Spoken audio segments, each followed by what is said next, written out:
Corbin Dubois était devenu un maître dans l'art de se fondre dans la masse. Mesurant à peine 1,70 m, avec une silhouette frêle qui semblait se replier sur elle-même lorsqu'il se déplaçait, il arpentait les couloirs du lycée Saint-Germain comme un fantôme. Ses cheveux châtain clair lui tombaient souvent sur le visage, cachant en partie des yeux noisettes qui recelaient plus de sagesse que quiconque ne voulait bien y voir. La parka vert olive délavée qu'il portait venait de son cousin, un vêtement de seconde main qui noyait sa fine carrure, le faisant paraître encore plus petit. Près d'un mois s'était écoulé depuis que sa famille s'était installée dans cette paisible bourgade de Bretagne. Et Corbin avait surtout fait en sorte de ne déranger personne. C'était comme ça qu'il préférait.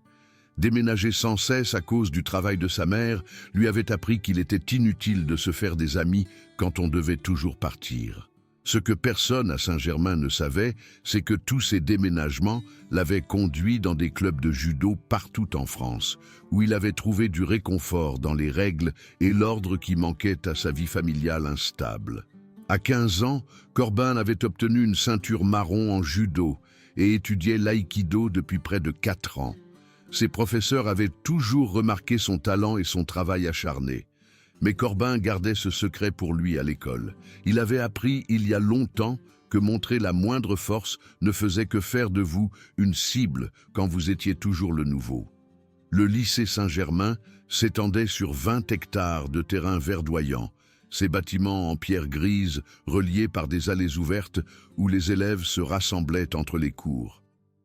L'établissement se vantait de son club de débat et de son programme scientifique, mais comme la plupart des écoles, il avait sa part de brutes qui exploitaient l'échelle sociale adolescente. Julien Moreau contrôlait la classe de seconde avec l'assurance que lui conférait le fait d'être le fils du maire et d'avoir une façon de faire en sorte que les professeurs ferment les yeux sur les problèmes. Mesurant 1,90 m, bâti comme quelqu'un qui vivait dans une salle de sport, Julien avait les cheveux châtain foncé et des yeux gris qui pouvaient passer de l'amical au cruel en un clin d'œil. Ses deux acolytes, Léo Garnier et Théo Roux, faisaient toujours ce qu'ils disaient. Léo était petit et bruyant, cherchant toujours à faire ses preuves, tandis que Théo était mince et silencieux, avec un sens de l'humour méchant qui le faisait rire quand les autres étaient blessés.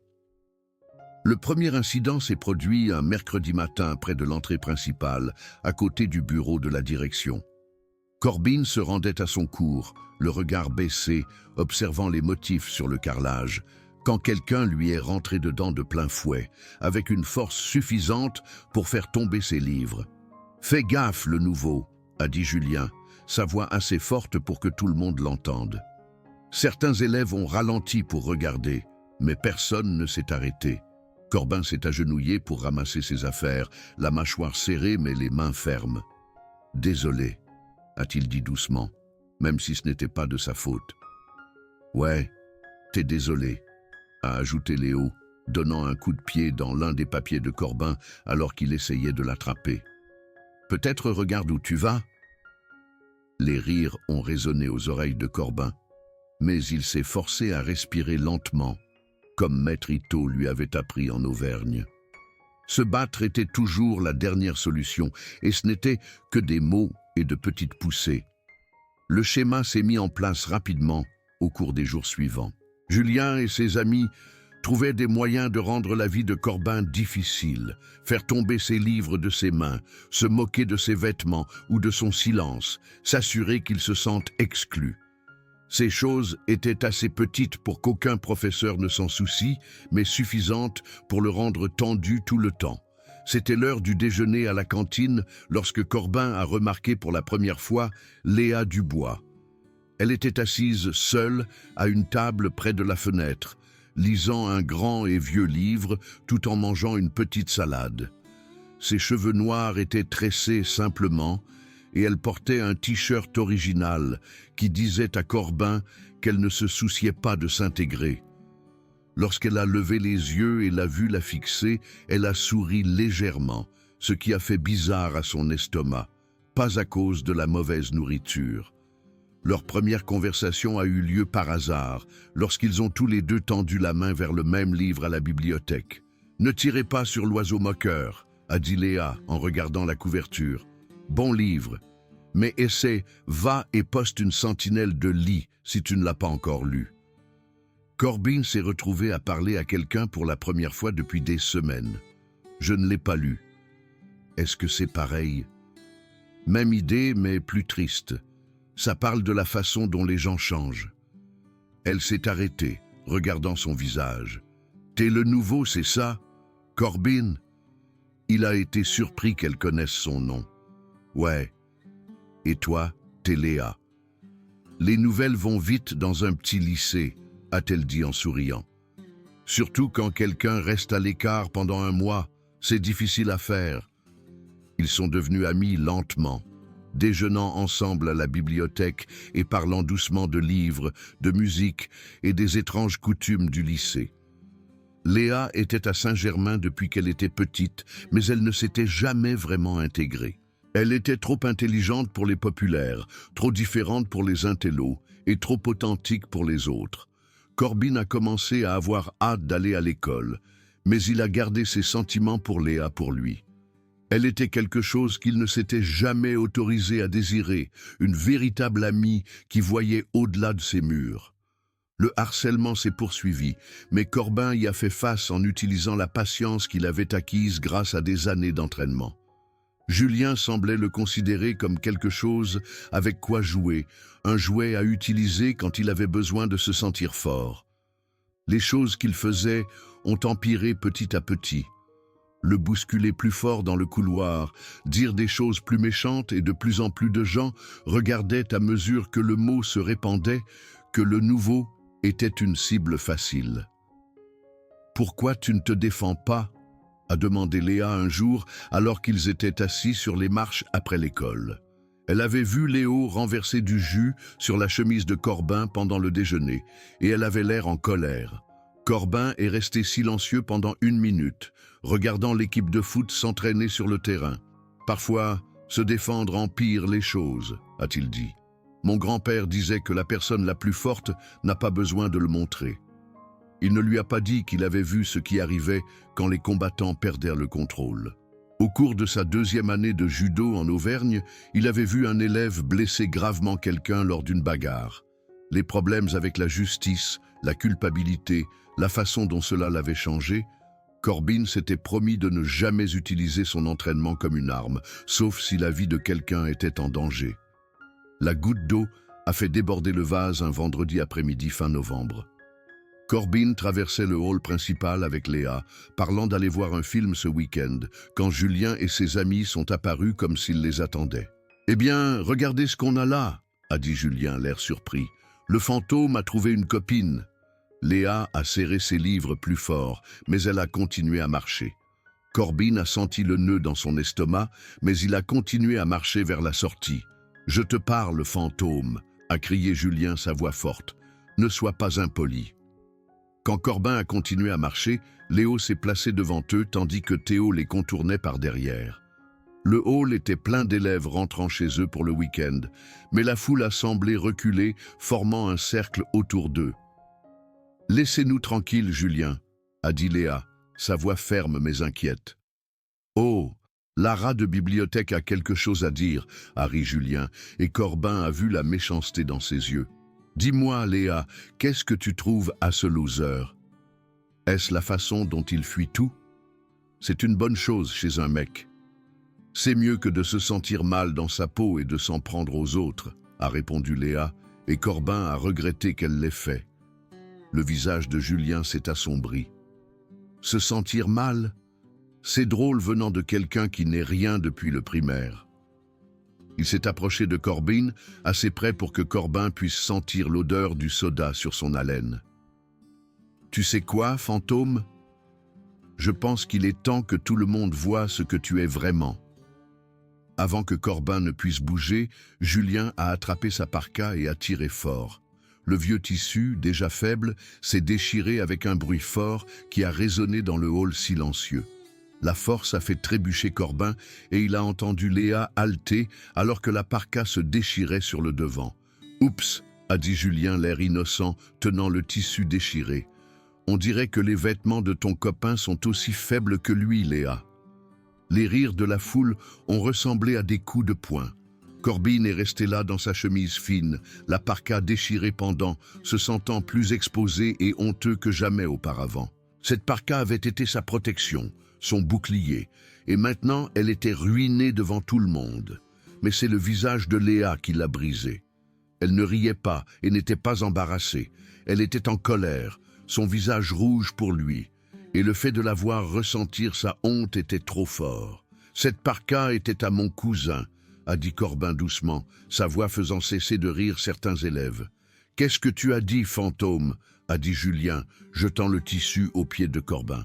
Parle plus fort pour que tout le monde puisse t'entendre. Corbin a baissé les yeux sur la parka ruinée, puis sur Julien. Quelque chose a changé en lui, un léger redressement de son dos qui l'a fait paraître plus grand. J'ai dit que cette parka était à mon cousin qui est gendarme et qui protège les gens.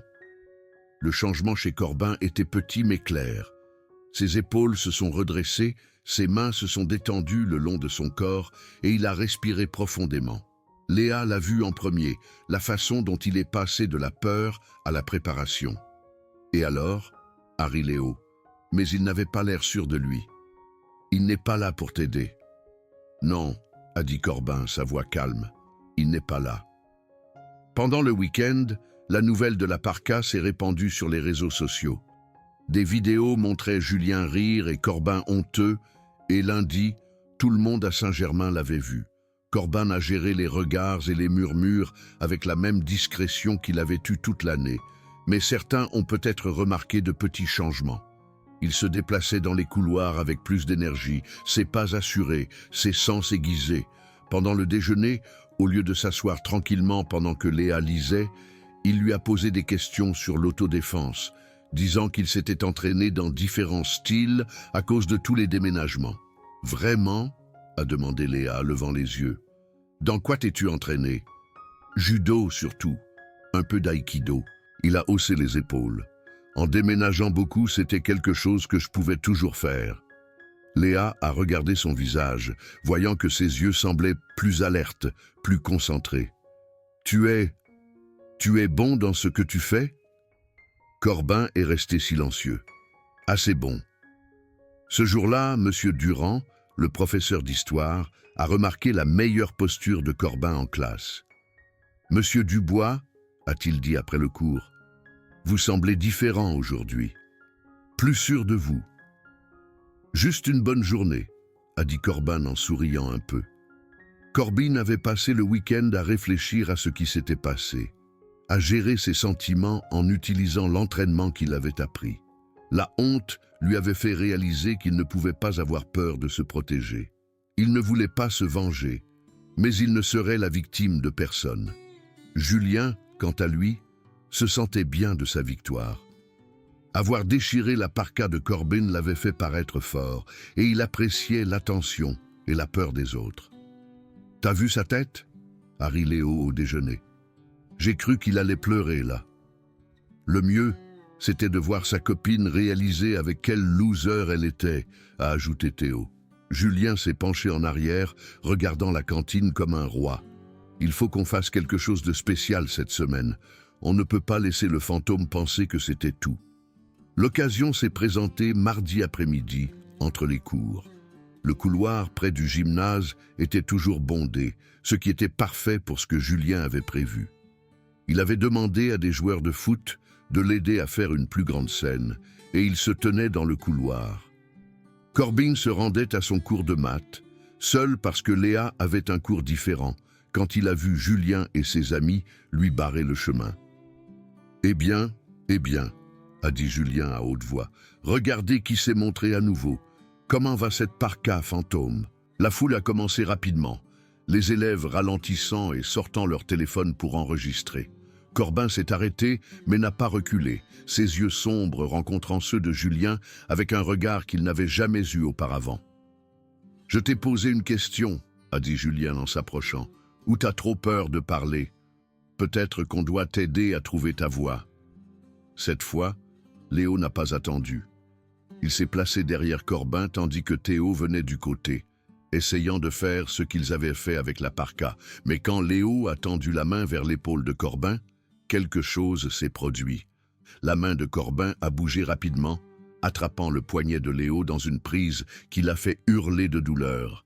C'était si rapide que les élèves ont halté. « Ne me touche pas », a dit Corbin doucement, sa voix faisant taire la foule.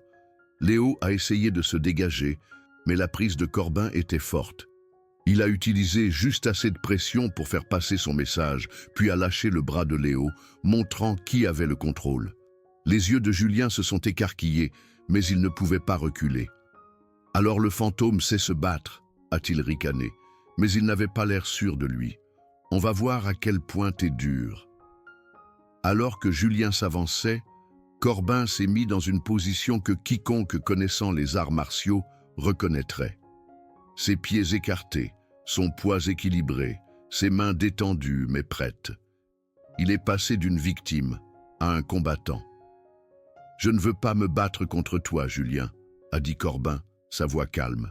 « Va-t'en. » Le couloir était silencieux. Même le bruit des casiers et des conversations a semblé s'arrêter alors que tout le monde voyait ce qui se passait. Le garçon discret, la cible facile, le garçon qui avait subi des semaines de harcèlement, tenait bon. Le visage de Julien est devenu rouge de colère. Il ne pouvait pas reculer maintenant, pas avec tout le monde qui regardait. « Tu crois que tu me fais peur ?» a-t-il crié, frappant à la tête de Corbin. Ce qui s'est passé ensuite allait être sur les réseaux sociaux pendant des semaines. Corbin a bougé avec grâce, s'écartant de l'attaque maladroite de Julien et utilisant la propre force de Julien contre lui. Il a balayé le pied de Julien, le faisant s'écraser au sol. Théo s'est précipité pour l'aider, mais Corbin était prêt.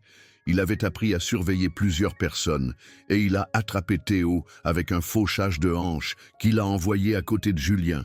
Tout a pris moins de 10 secondes et quand c'était fini, les deux brutes étaient au sol tandis que Corbin se tenait au-dessus d'eux, respirant facilement.